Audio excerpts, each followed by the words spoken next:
20절부터 25절까지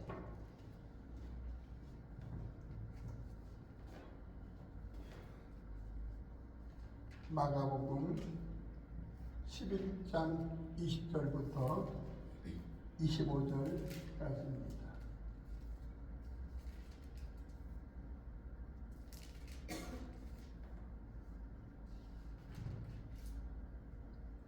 (11장) 20절부터 25절 한 목소리로 서로 기도합니다. 그들이 아침에 지나갈 때에 무화과나무가 뿌리채 마른 것을 보고 베드로가 생각이 나서 여짜오되 랍비여 보소서, 저주하신 무화과나무가 말랐나이다. 예수께서 그들에게 대답하여 이르시되 하나님을 믿으라. 내가 진실로 너에게 이르노니 누구든지 이 산더러 들려 바다에 던져지라며 그 말하는 것이 이루어질 줄 믿고 마음에 의심하지 아니하면 그대로 되리라. 그러므로 내가 너에게 말하노니 무엇이든지 기도하고 구하는 것은 받은 줄로 믿으라. 그리하면 너에게 그대로 되리라. 서서 기도할 때에 아무에게나 혐의가 있거든 용서하라. 그리하여야 하늘에 계신 너희 아버지께서도 너희 허물을 사하여 주시리라 하시니라. 아멘. 찬양하겠습니다. 찬양.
하나님 아버지 감사합니다. 오늘도 부족한 용서를 주심을 감사합니다. 이 시간도 오직 예수 자랑하게 하옵소서.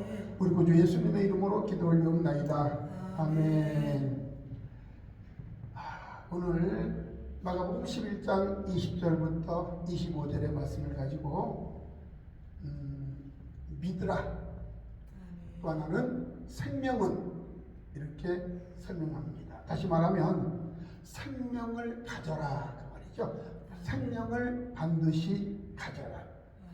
세상에서 가장 귀한 것이 우리가 뭐라고 설명합니까? 금이라고 말합니다. 금. 그래서 제가 찬양을 손에 있는 부기보다 그거 하려고 적어가지고 오긴 왔어요.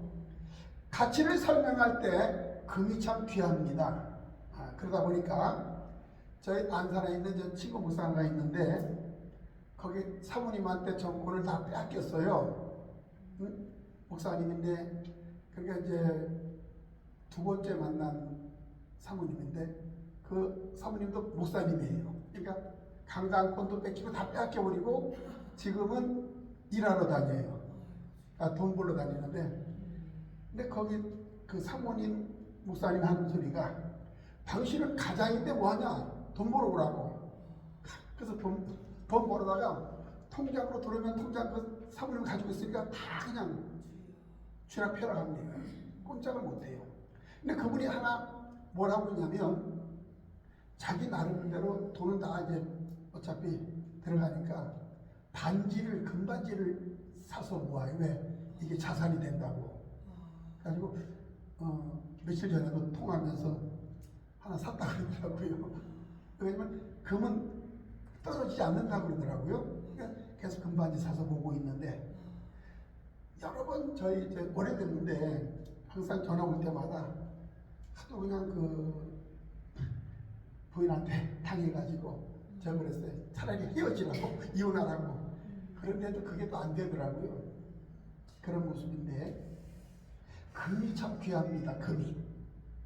그러나 금보다 더 귀한 것이 있는데 그것이 뭐냐? 오늘 성경에서는 믿음이라고 말합니다. 오직 믿음. 베드로 사도가 이 부분을 정확하게 설명을 합니다. 그래서 금보다 더 귀한 보배로운 것을 가리켜서 믿음이라고 설명했어요. 우리가 돈 갖고도 천국을 못 갑니다. 돈 갖고도 못 가요. 하나님 나라 뭘로 가느냐? 믿음으로 갑니다. 그래서 하나님 나라는 믿음으로 가기 때문에 그래서 금보다 귀한 것이 무엇이다? 바로 믿음입니다. 히브리서 11장 1절에 보면 믿음은 바라는 것들의 실상이요 보지 못하는 것들의 증거다 그랬어요.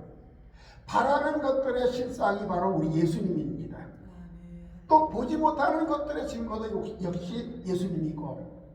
그러면 예수님은 뭐냐? 예수님은 바로 생명을 가리켜서 말하는 겁니다. 우리 예수님은 생명이에요. 내가 길이요 진리요 생명이니 나로 말미암지 않고는 아버지께로 올 자가 없느니라.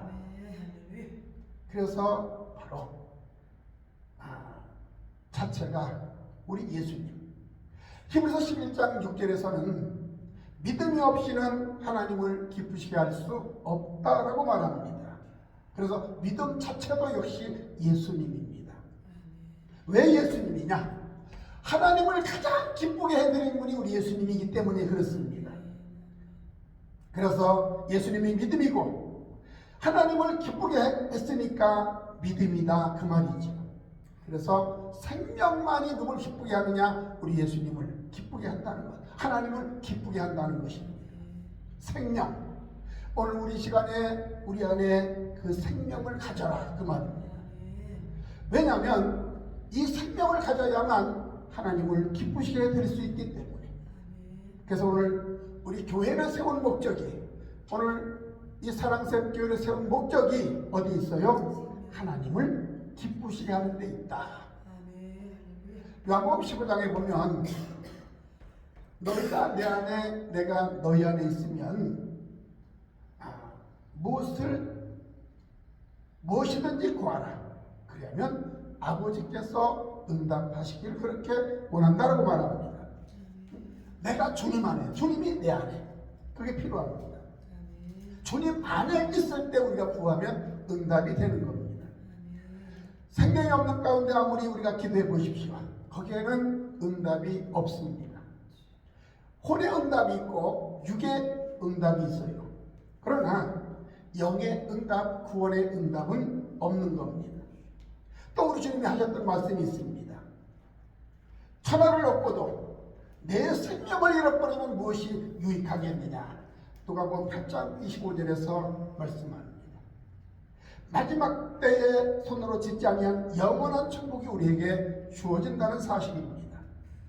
요한복음에서 14장 하신 말씀이 있습니다. 너희는 마음에 근심하지 말라. 하나님을 믿으니 또 나를 믿으라. 내 아버지 집에는 거할 곳이 많구나 라고 말씀했어요.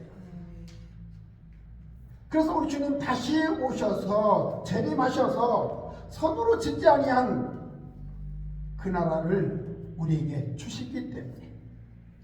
그러니까 가장 중요한 것은 오늘 우리 교회가 바로 그분께서 원하시는 그 생명이 있어야 된다는 말씀이죠.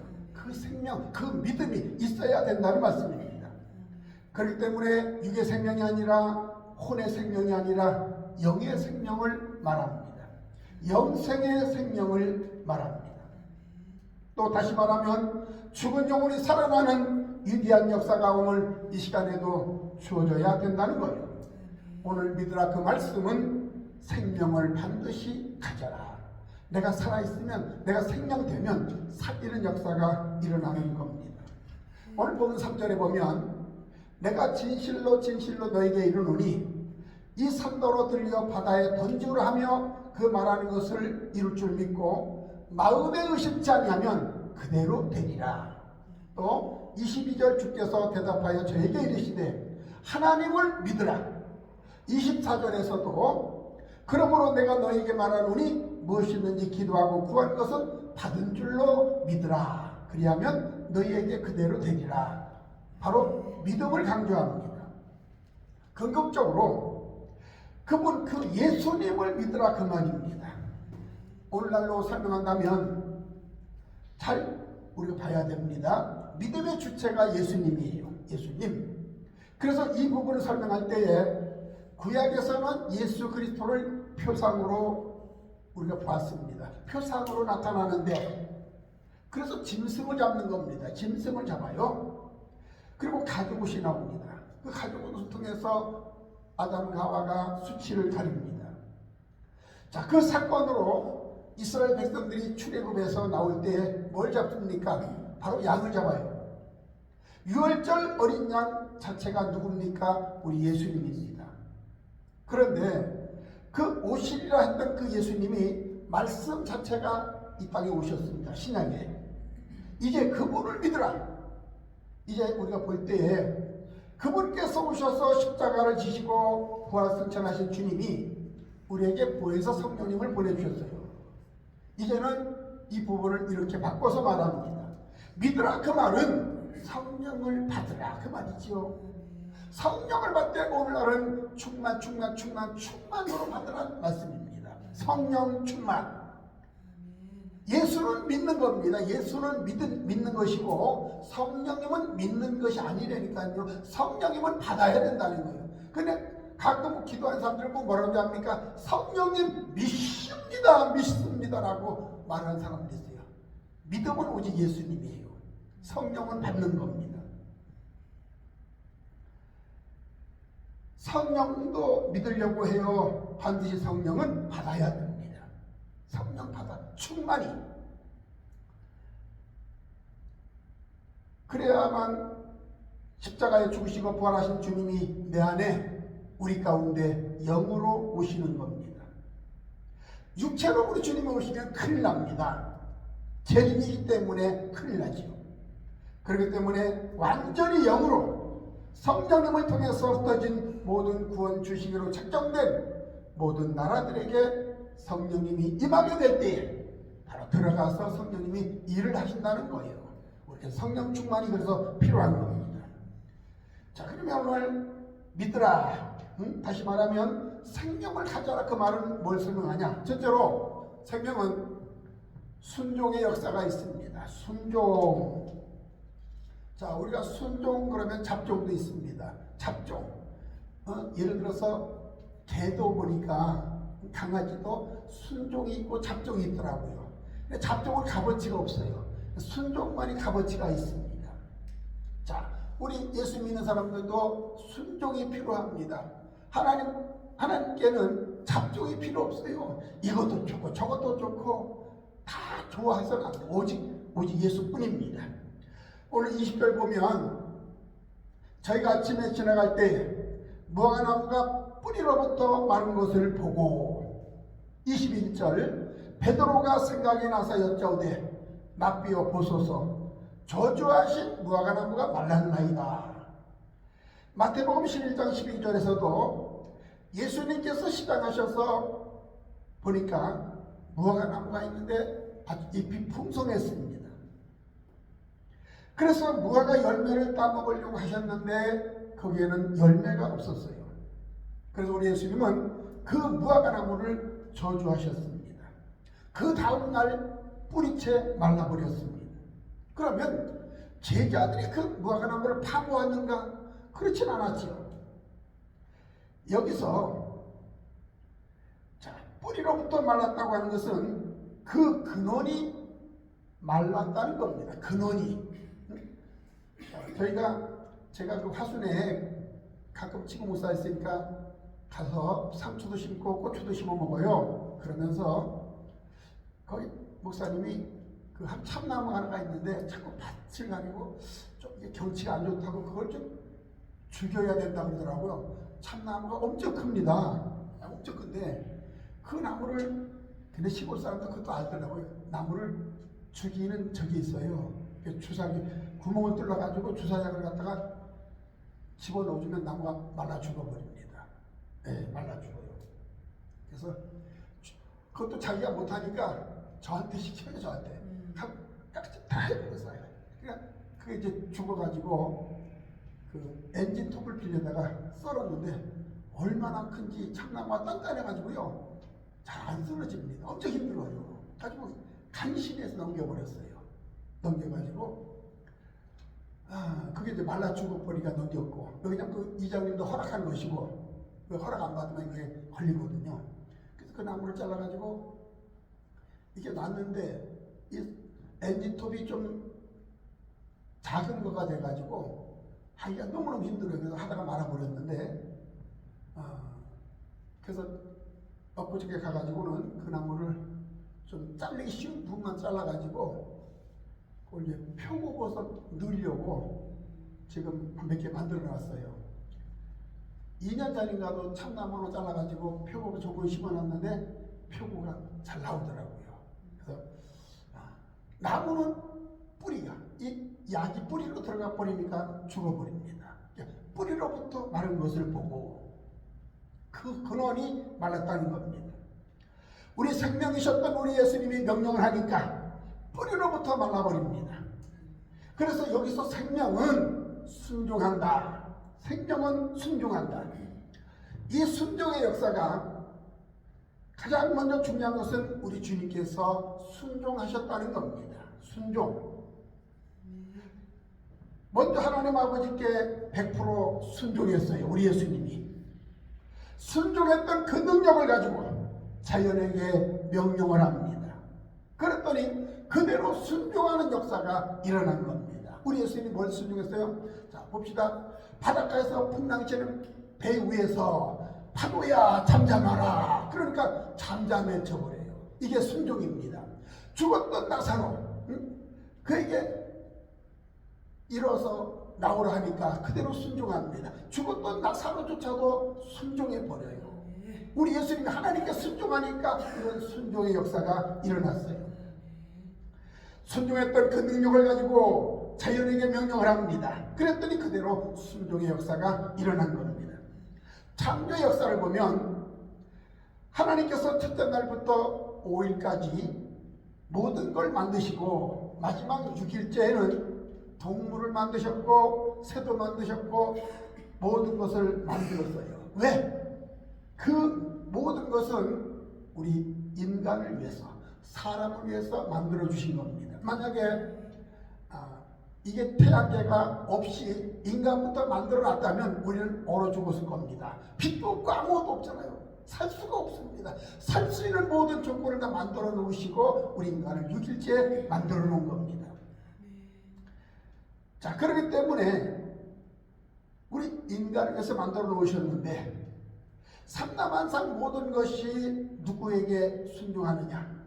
아담과 하와에게 순종했던 겁니다. 하나님께서 인간을 만들 때 그러셨잖아요. 우리가 우리 형상을 따라 사람을 만들고 그 코에 생기를 불어넣었어요. 생명이 된지라 생명의 사람이 되었습니다. 생명의 사람. 그러니까 영의 사람이었기 때문에 아담이 이름을 불렀어요. 얘는 코끼리, 얘는 사자, 얘는 호랑이 다 이름을 붙여줬어요. 응? 얼마나 좋습니까? 그러니까 모든 자연계 모든 것들이 다 아담 하와에게 순종을 합니다. 순종을 했는데 이제 마귀 뱀의 유혹을 받아서 하와가 선악과 열매를 먹고 그 영이 죽어버립니다. 그랬더니 생명을 잃어버리니까 모든 순종했던 것들이 누구에게 도전을 하느냐? 아담과 하와에게 도전합니다. 호랑이 사자가 사람을 잡아먹잖아요. 왜? 생명이 아니니까. 자, 우리가 흔히 말하기를 아이고 저 짐승만도 못한 놈, 이렇게 우리 욕을 합니다. 예수님의 영이 없으면 짐승이에요. 그러나 예수님의 영이 있으면 사람입니다. 그 차이가 있어요.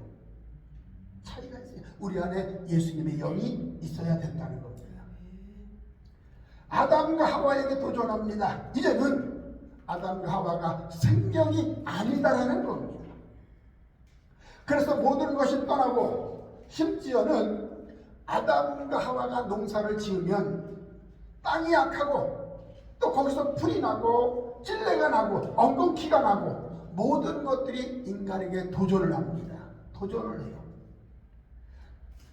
자, 그러면 생명이 회복되셨던 우리 주님은 먼저 하나님 아버지께 순종하셨습니다.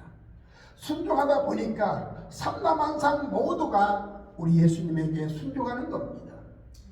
예수님께 순종을 했어요. 그러면 우리가 이 부분을 그대로 적용해 봅시다. 나와 여러분이 정말로 그 예수님의 생명을 가졌는가 안 가졌는가? 어린아이의 신앙을 놔두고, 어린아이의 신앙을 놔두고 생명을 가진 자는 하나님 말씀 앞에 순종합니다. 순종하면 삼라만상 모든 것들이 나에게 순종하는 역사가 있는 겁니다. 그래서 우리 주의 종들은 뭐가 있어요? 권세가 있고 능력이 있잖아요. 권세가 있잖아요. 그러니까 악한 마귀가 내가 예수를 명에 떠나갈지어다 명령 내리면 순종해서 떠나가 버리는 겁니다. 이 역사가 우리에게 있어야 된다는 거예요. 이 역사가 없으면 안 돼요. 주의 종들은 그 역사가 있어야 말해도 그게 힘이 있고 능력이 있죠. 만약에 말로는 하는데 정말 실제 효과가 없다면 그것은 아직도 어린아이의 신앙이라든가 아니면 믿음에 문제가 있는 거죠. 순종하지를 않습니다. 순종하지를 않아요. 우리 주님의 순종을 통해서 생명의 역사만 드러납니다. 내가 생명이면 삼라만상 물질조차도 순종하는 역사가 있고 권력도 그렇고 모든 것들이 순종한다는 겁니다. 심지어는 건강까지도 순종하는 역사가 있어요. 건강까지도. 순종하지 않았다는 것은 내가 입술로 범죄했다든가 원망했다든가 불평했다든가 내가 하나님 말씀에 어디 막혀있던가 어디 순종 안 했다든가. 그러니까 생명은 하나님 말씀 앞에 100% 순종한다. 아버지께 순종하지 않고 구하니까 응답이 없는 겁니다. 막힌 겁니다. 어떤 사람이 그런 말, 아이고 목사님, 그런데 나는 물질을 많이 줬는데요, 권력도 줬는데요. 그러니까 물질과 권력이 있으니까 내가 물질과 권력 앞에 순종하니까 어떻게 돼요? 그 물질이 나를 끌어버리는 겁니다. 그러면 이 물질과 권력이 나를 끌고 결국은 지옥으로 끌고 간다는 겁니다. 쉽게 설명해서 우리가 주일날 우리 평신도들이 그렇죠. 주일날 일을 합니다. 일을 해요. 왜?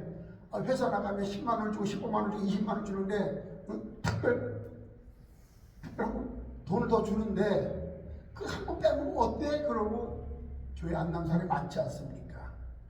실제 그렇죠. 너무 돈이 눈에 보이니까. 근데 이것은 우리의 생명이기 때문에 주일은 내 생명선인데 그것을 모른다는 겁니다. 교회 가는 사람은 10만원보다 생명 지키는 게 더 중요합니다. 그러니까 내가 누구에게 순종하느냐? 교회 가는 사람은 아버지께 순종한다는 겁니다. 10만원에 눈이 훤히 보이니까 이 사람은 물질을 따라가는 겁니다. 천하보다 귀한 생명은 천하를 버려도 예수님을 결코 우리가 포기할 수 없도록 만들어버린다는 겁니다. 마태복음 6장 30절에 보면 너희는 먼저 그의 나라와 그의 의를 구하라. 그리하면 이 모든 것을 너희에게 더하시리라 말씀합니다. 두 번째로 생명은 싸웁니다. 생명은 싸운다. 그 말은 기도한다는 겁니다. 생명은 기도합니다. 참 우리가 기도하다 보면 우리가 언제까지 기도해야 되지? 얼마나 기도해야 되지? 쉽지 않습니다. 그러니까 제가 지금은 뭐 10시간, 9시간 못 기도하지만 그러나 내 목표는 항상 그 이상을 해야 되겠다고 하는 중심을 가지고 있어요. 그리고 새벽에 3시에 일어나서 기도하는 이유는 왜 그러냐? 내가 살려고 기도하는 겁니다. 다른 사람은 제쳐놓고 내가 살아야 내 가정이 살고 내 교회가 살고 내 말이 살기 때문에. 그래서 기도가 생명이라는 겁니다. 사탄 마귀와의 그 싸움, 그 세력은 반드시 싸우게 되어 있어요. 내가 하나님의 자녀이면 싸우게 되어 있습니다. 그래서 우리 기독교는 철저하게 육의 싸움이 아닙니다. 영의 싸움이에요. 영의 싸움. 우리의 싸움은 혈과 육에 대한 것이 아니고 이 세상 주관자들과 하늘에 있는 악한 영들과의 싸움이다라고 에베소서 6장에서 말씀하고 있습니다. 악한 영들과의 싸움, 영적인 싸움이라는 겁니다. 오늘 본문에 보면 베드로는 뿌리로부터 마른 것을 보고 바로 근원부터 마른 것을 보았습니다. 우리는 일반적으로 볼 때에 드러난 것만 말합니다. 자, 우리가 흔히 그 빙하를 말할 때 드러난 부분보다 밑에 보이지 않는 게 더 크다고 그러잖아요. 우리 위에 것만 봅니다. 위에 것만. 그러면 중요한 것은 뿌리를 보아야 된다는 겁니다. 뿌리를 보아라. 모든 어둠의 장난은, 사탄 마귀의 장난은 뭘로부터 시작돼요? 우리의 믿음을 뺏어가려고 하는 그 원인에서부터 시작됩니다. 사탄 마귀. 우리 역사라는 말 자꾸 저는 안 쓰려고 노력을 참 많이 합니다. 사탄 마귀, 장난친다. 또는 그런 식으로 우리 얘기해버려서 낮춰버려야 됩니다. 낮춰버려야 돼요. 우리 주님은 이런 말씀을 하십니다. 너희는 사람을 미워하지 말고 죄를 미워하라. 마귀를 미워하라고 말씀합니다. 그런데 우리는 어떤 사람이 나를 공격하면, 죄를 뒤집어 씌우면, 모함하면 참으로 그 사람이 미워요. 미워서 우리 집사람, 우리 사모님 같은 경우에도 저희들 교회에서 쫓겨나다 보니까 굉장히 그것 때문에 아주 그 교회 얘기를 하고 그 집사람들 얘기하면 막 다시 하지 말고 막 치를 떨어버리더라고요. 물론 이해는 되는데 저도 처음에는 저에게 나오고 나서 새로운 목사님이 그런 사실을 다 알고 있는데도 무작정 밀고 들어오더라고요. 그래서 어떻게 교인들이 원하니까 같이 예배를 드렸어요. 목사님 올라가서 설교하십시오. 받았으면 저는 거기서 설교도 받고. 근데 은혜는 안 되죠. 은혜는 안 되고 받았습니다. 근데 또 그분이 또 보면 저희가 이제 이사하고 광양으로 이사하고 나서 보면 좀 교회 권사님 그런 감당할 수 없는 그런 분들을 다 권사 세우고 그 이웃교회에 친이 된 그런 사람을 집사를 갖다가 장로 세우고 막 어거지를 막 해버리더라고요. 그래서 하나님께서 아시겠지만 그래서 지금도 그 목사님이나 그러려니 하고 하나님.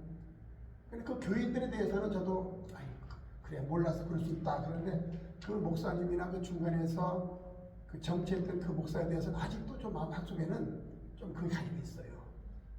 근데 그 얘기 나오면 조금 특이한데 참 굉장히 미운 마음이 듭니다. 미운 마음이. 그런데 그것도 우리는 용서해야 되겠더라고요. 용서하라. 제가 그 교회에 있으면서 그 가깝게 있는 한 목사님이 계신데 그분도 뭐 장로님도 있고 권사님도 있고 그런데 그분은 목사님이 벌을 키워야 한 80도. 그러니까 그 꿀을 받을 때 되면 전국으로 막 큰 트럭 해가지고 뭐 어디 충청도도 가고 경상도도 가고 막 돌아다닙니다. 일이 많이 다니시는데 근데 그분은 기도를 좀 안 하시는 목사님 안 하시는데 어느 날 다른 분을 통해서 저한테 들어옵니다. 뭐라면 윤 목사를 쫓아낸다는 말을 제가 들었어요. 그러니까 제가 거기 인간적인 생각이 들어가가지고 그래? 나를 쫓아낸다고? 그러니까 저도 뭐 생각하냐면 그래 그러면 나도 한번 정치를 해봐야 되겠다. 그 교회 장로님을 좀 정해서 쫓아내겠다고 하는 그런 마음이 들어가더라고요. 그런데 새벽에 기도하는데 하나님께서 제 마음속에 그 마음을 주셔요. 그를 위해서 기도하라, 기도하라. 네, 기도하라고 그러시더라고요. 그래서 어떻게 기도했죠. 기도하니까 정말 그분이 바꿔지더라고요. 바꿔져서 돕는 자가 되고, 그래서 그래, 나를 좀 미워하고 하는 사람들 내가 나는 기도할 것밖에 없겠구나. 내가 흐트러 놓으면 오히려 내가 마귀 노릇하는 거니까 안 되잖아요. 오죽했으면 그 지금 얘기했던 목사님 사모님이 자기 남편을 버는 전에 우리 목사님은 마귀새끼야 그래요. 대단하죠 사모님이. 아예 그렇게 터놓고 얘기해버려요. 자, 그런 분인데도 불구하고 하나님은 그래도 그 종을 붙잡고 계신다고 하는 거. 자, 믿지만 뭐하라? 기도할 것밖에 없습니다. 그래서 생명은 기도한다. 생명은 기도한다. 이 기도 싸움에 우리가 들어가야 된다는 겁니다. 기도 싸움을 하라. 아버지여, 저들이 몰라서 그렇습니다. 저들을 용서해 주옵소서. 우리 예수님의 기도가 이 기도였고, 그리고 스데반 집사님의 기도가 이 기도였습니다. 우리 기독교가 그래서 바꿔줘야 된다는 겁니다. 바꿔줘라. 그런데 교회가 쓸데없이 유괴일에 힘쓰고 있어요.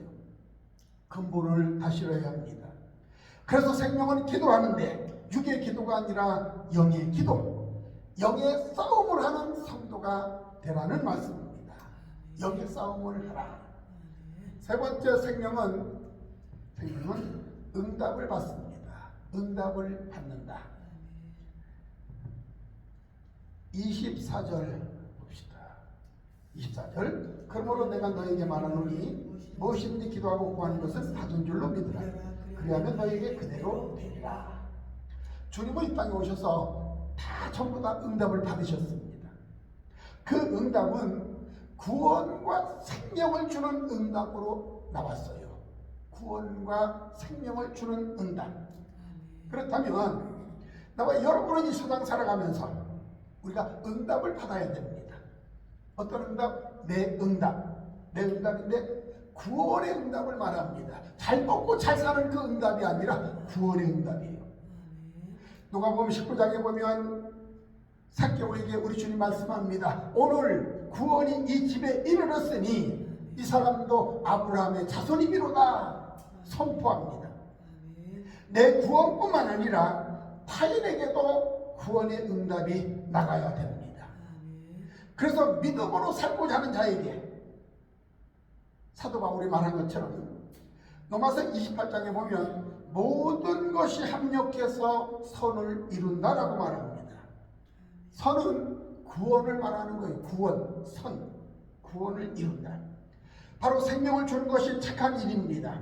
생명은 어떤 상황 속에서도 합력해서 선을 이루어가는 겁니다. 우리 김은혜 목사님 말씀하셨잖아요. 우리가 합력한다고. 부여가는 것도 합력하는 거고, 여기 제가 와서 하는 것도 합력하는 것이고, 서로 합력해서 선을 이룬다, 구원을 이루어가는 겁니다. 자, 욥기서를 보면 인간이 볼 때는 욥기서의 아들이 7이고 딸이 3이었습니다. 그리고 동방에서 제일 가는 부자였어요. 부족함이 없었습니다. 욥의 삶을 오늘날로 설명한다면 성령님과 함께하는 신앙이었습니다. 성령님과 함께하는 신앙. 그런데 어느 날 폭풍우가 몰아치고 그리고 집이 다 무너지고 생일 파티를 했던 그 10명의 아들딸들이 다 죽어버립니다. 그러니까 인류 역사에 고통을 당하는 사람 가운데 우리 예수님 말고는 바로 욥이 최고라는 겁니다. 욥이에요. 자, 우리가 재산만 날아가도 난리가 나잖아요. 난리가. 재산만 날아가도 난리고 자녀가 하나만 죽어도 난리가 납니다. 그런데 욥을 보십시오.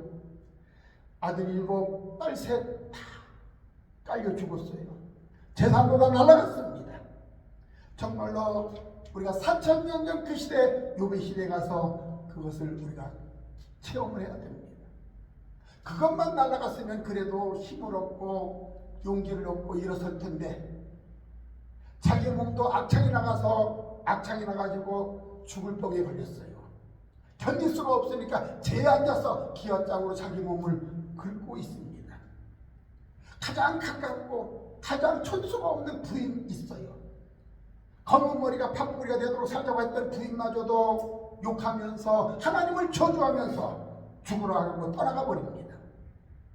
그 욥의 사건 속에서 우리는 궁극적으로 욥이 인내함으로 축복받는 것을 보게 됩니다. 그러니까 욥에게는 생명이 있었습니다. 생명이 있었어요. 생명이 충만하면 어떤 상황 속에서도 하나님은 선을 이루어 주시는 겁니다. 말을 구원으로 끌어버리는 겁니다. 이것은 이론으로가 아니라 실제적으로 체험해야, 그래서 어떤 상황 속에서도 원망하지 말라는 말씀입니다. 왜냐하면 우리에게는 예수님의 생명이 있기 때문에 감사하다는 말씀이죠. 자, 우리가 모세를 봅시다. 애굽에서 이스라엘 백성들을 끌고 나옵니다. 앞에는 홍해가 있어요. 뒤에는 애국 군대가 지금 창과 칼을 들고 말을 타고 쫓아옵니다. 그리고 좌우로는 산이 막혀 있어요. 오갈 데가 없습니다. 그러니까 지도자가 똑똑해야 된다는 겁니다. 지도자. 우리의 지도자는 예수님이지요. 예수님. 틀림없는 분입니다. 자, 이 정말로 어찌할 수 없는 이 상황 속에서 난리법석이 일어납니다. 그때 모세가 말합니다.